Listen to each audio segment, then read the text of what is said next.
Mutton தொக்கு எப்படி செய்யுதுன்னு பார்க்கலாம். 1/2 கிலோ மட்டன் எடுத்திருக்கேன். அதை குக்கரில் சேர்த்துட்டு 1 கிளாஸ் தண்ணி வச்சுக்கிறேன். இப்போ அது கூட 1/2 ஸ்பூன் மஞ்சள், 1/2 ஸ்பூன் இஞ்சி பூண்டு பேஸ்ட்டு, கொஞ்சமாக வெங்காயம், ஒரு சின்ன சைஸில் தக்காளி, கொஞ்சமாக கருவேப்பிலை, கொஞ்சம் கொத்தமல்லி, 1 ஸ்பூன் உப்பு சேர்த்துக்கிறேன். கறி வேக வைக்கும்போது தக்காளி, வெங்காயம், இஞ்சி பூண்டு பேஸ்ட்லாம் சேர்க்குறதுனால அது டேஸ்ட் கொஞ்சம் நல்லாயிருக்கும்.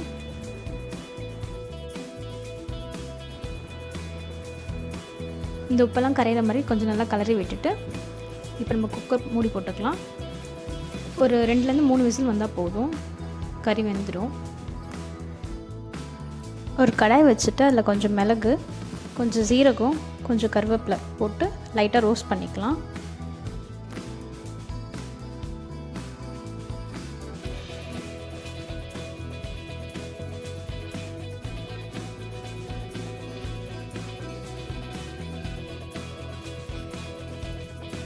சூடாறுனதும் அதை பவுட்ரு பண்ணி வச்சுக்கலாம்.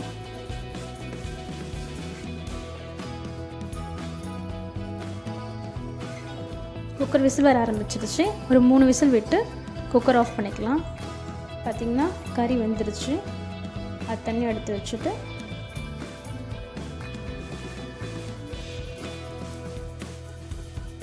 ஒரு கடாய் வச்சுக்கலாம். அது தேவையான அளவு எண்ணெய் ஊற்றிக்கலாம்.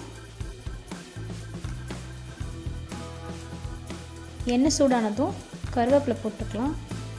கருவேப்பிலை நல்லா பொரிஞ்சு வரட்டும். மீடியம் சைஸில் 2 வெங்காயம் பொடியை நறுக்கி வச்சுருக்கேன், அதை சேர்த்துக்கலாம். நல்லா கலரி விட்டுக்கலாம்.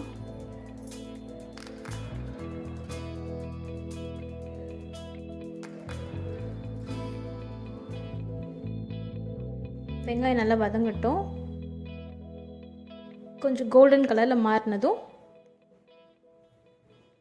2 ஸ்பூன் இஞ்சி பூண்டு பேஸ்ட் எடுத்து வச்சுருக்கேன், அதை சேர்த்து நல்லா கலரிக்கலாம். இஞ்சி பூண்டு ஸ்மெல் போட்டோம், அந்த பச்சை ஸ்மெல் போகிற வரைக்கும் நல்லா வதக்கிக்கலாம்.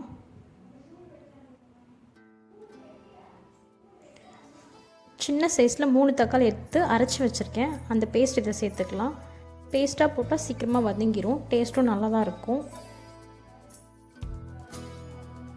தக்காளியோடைய பச்சை வாசனை போகிற வரைக்கும் நல்லா வதக்கிட்டு இப்போ அதில் 1/2 ஸ்பூன் மஞ்சள் தூள் சேர்த்துக்கிறேன், 1 ஸ்பூன் கரம் மசாலா, 1 ஸ்பூன் வீட்டில் அரைச்ச மிளகாத்தூள், 1 ஸ்பூன் தனி மிளகாத்தூள் சேர்த்துக்கிறேன். அதில் நம்ம அரைச்சி வச்ச பொடியும் அதில் சேர்த்துக்கிறேன். தேவையான உப்பு போட்டு நல்லா வதக்கிக்கலாம். எல்லா மசாலாவோட பச்சை ஸ்மெல் போகிற வரைக்கும் நல்லா வதக்கிட்டு இப்போ வேக வச்ச கறி அதில் சேர்த்துக்கலாம்.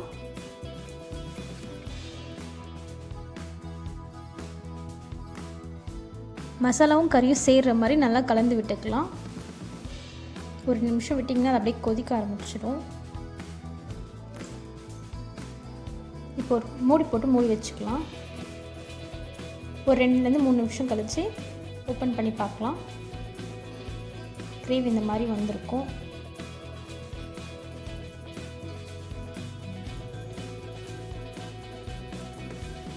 இந்த ஸ்டேஜில் இப்போ எண்ணெய் பிரிஞ்சு வரும். இப்போ கொத்தமல்லி கருவேப்பிலை தூவி நம்ம இறக்கிக்கலாம். சூப்பரான மட்டன் தொக்கு ரெடி ஆகிடுச்சு. இந்த வீடியோ உங்களுக்கு பிடிச்சிருந்துச்சுன்னா லைக் பண்ணுங்கள், ஷேர் பண்ணுங்கள், மறக்காமல் சப்ஸ்கிரைப் பண்ணுங்கள். தேங்க்யூ.